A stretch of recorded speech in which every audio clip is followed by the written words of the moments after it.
we're back for more tech. Oh yes, we couldn't keep Mark away from here. And actually, there has been so much that why not do round 2? If you've not checked out round 1, have a look at that. But we're off to bring you some more. Allez, allez.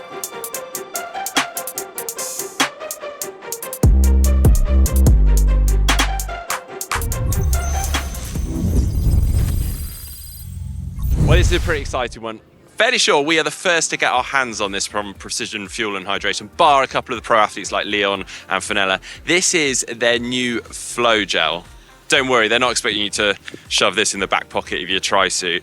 This is their normal gel, just slightly re-engineered. It's less viscous than their normal gels, and the idea is that you can squeeze all of that into this bottle. It's essentially like 10 gels in one packet. So not only is that saving you a bit of money, saving in waste, you're also making your life a lot easier. Now, we know that a lot of the pros, and myself included more latterly, will squeeze a ton of gels into a bottle like this, add a little bit of water to it. Now, the problem with this, well, a couple of things actually, is that the gel can end up quite gloopy in that water. It's not distributed evenly, and also you don't know how much you've had and how much you've got left.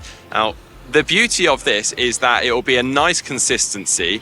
You'll be able to squeeze it out. They've tested these bottles thoroughly, so it doesn't stick to the inside. Within sort of 10 seconds, you'll be able to quickly see how much is left in the bottle. And as I say, it will squeeze out nice and easily, just making the athlete's life so much easier. And obviously, you're not squeezing 10 gels into one bottle.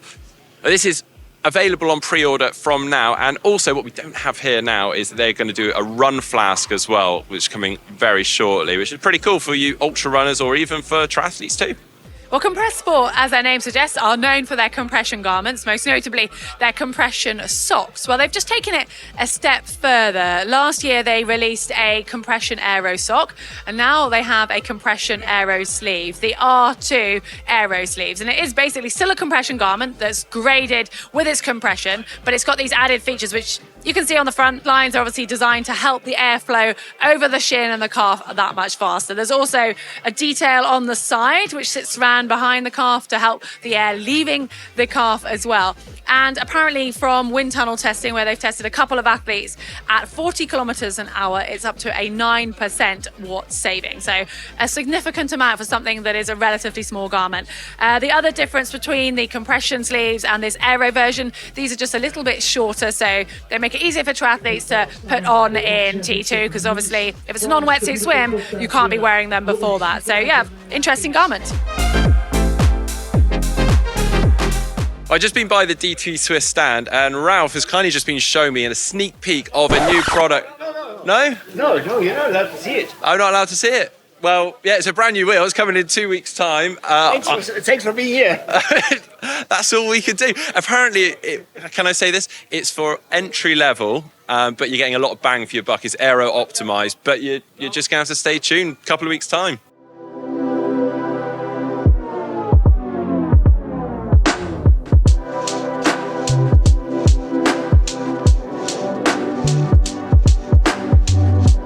Well, we come by the incredible Canyon Expo stand. It's in a pub, it's in a bar. It's nuts, but that's not what we've really come for. It's this that we've come to take a look at. This is Jan Frodeno's paintwork for his last ever World Championship race bike. It's pretty incredible. It's actually going to be available in a limited run. I believe at the moment they've got 42 left. But when he was asked, what does he want his paintwork on his last race bike to look like, he said, well, I always imagine myself as a rocket. And so they took that and they flew with it.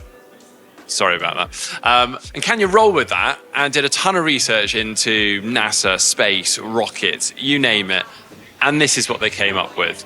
And it's pretty neat. It's got a load of touches and hints towards space and rockets. So on the front here, on the front of the fork, this silver area is to basically emulate that heat shield on a rocket. The black and white checkered area is what they'd have on rockets to make sure the rocket's rotating correctly.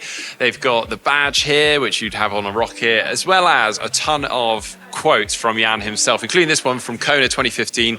I love big days, having one shot at making history. That's what I live for. A load of others from Beijing. Apparently there's even more that are hidden like inside the fork and various other things. It's really neat. Obviously this isn't Jan's race bike itself. We'll see that on race day, but very neat job.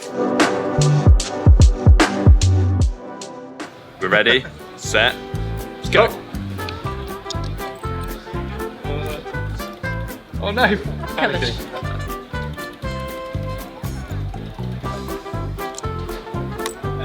It didn't work the time. Oh no! Oh well, still going for it. Is that it? Yeah! Well, that was Time not it didn't bad. work. Was not bad. How are you feeling, Mark? Sorry? How are you feeling ahead of the...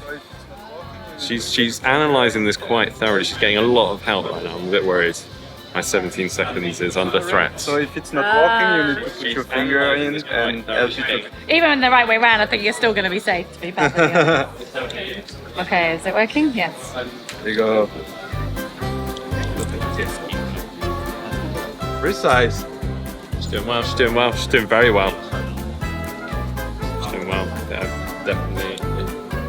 No, it was. Whip it, whip it. Oh! And She got me by a point of a second. It has fallen apart though. It's fallen apart. It's fallen apart. I just didn't force it like you did, Mark. It's okay.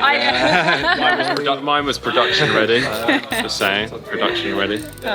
She did win. Does that mean I have to hand it out? Hey, got a trophy too. Cheers, mate.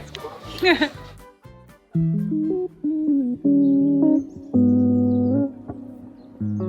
All right, I've popped by the Diamond stand. I've got none other than TJ Tollickson here, who, well, you're the man behind the brand, but also ex-pro triathlete, held countless Ironman bike course records. But you've got a new frame, I believe, came at the beginning of the year. Yeah, thanks. Yes, this is the new Diamond Icon, which is not anything like novel in terms of aerodynamic performance, but what it is it's the lightest frame we've ever manufactured, and it's the second most aerodynamic frame, but it also has the lowest side force profile of any frame that we've manufactured. So we keep getting better and better at manufacturing bikes, and the Icon is a miracle in that it is the most modern technology that we've used to mold bike frames. Nice, because yeah, you've obviously got behind us here the Mogul with that wild sort of, it scoops down around that front wheel. So you've cut that bit out on this frame. So that will help with the crosswinds in Kona. And also, even on a course like this, it is blustery on the descent. So it's possibly going to help the hand. So you've been setting up a customer's bike here for them ahead of the World Champs. But yeah, a brilliant piece of work. And how did you get the frame or the weight lower then?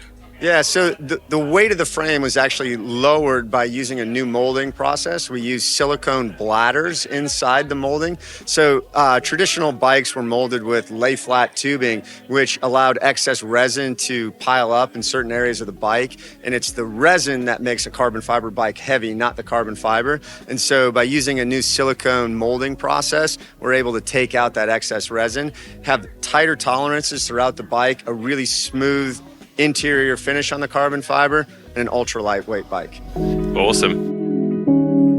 Now, as you know your Quintana Roo bikes and you know the Quintana Roo Tri VPR, well, you will notice that this looks a little different. And we did too. We saw that Matt Hansen was riding this at the 70.3 Worlds over in Finland. We also noticed that he was coming to Nice. So we got in touch ahead of the Ironman World Champs.